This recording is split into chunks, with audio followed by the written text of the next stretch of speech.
A key tax break for wind energy companies is set to expire at the end of this year, and it set off a battle in Washington over whether to renew the program. At stake, thousands of jobs. Right now, some 75,000 Americans work in the wind power industry. Nearly 10% of those jobs are here in Texas. Already, some wind companies are cutting jobs because of uncertainty over the taxes. But as David Yeomans shows us, others are fighting to keep the tax cuts and the jobs. Save wind jobs!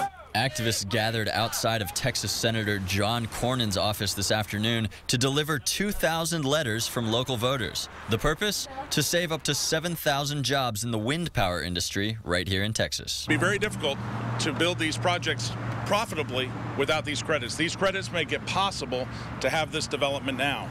If we don't have the development now, the development's going to go elsewhere. And we don't want the development to go elsewhere. Wind power developments create a lot of jobs, thousands of them right here in Texas. If this little turbine were full size, several hundred feet taller, it'd be capable of providing all of the electricity needed to power 500 homes.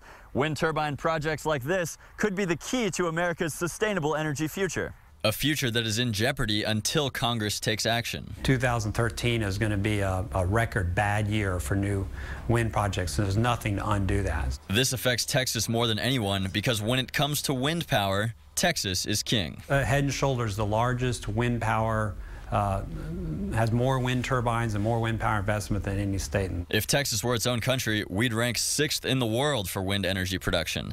In fact, almost 10% of the state's electricity comes from wind power.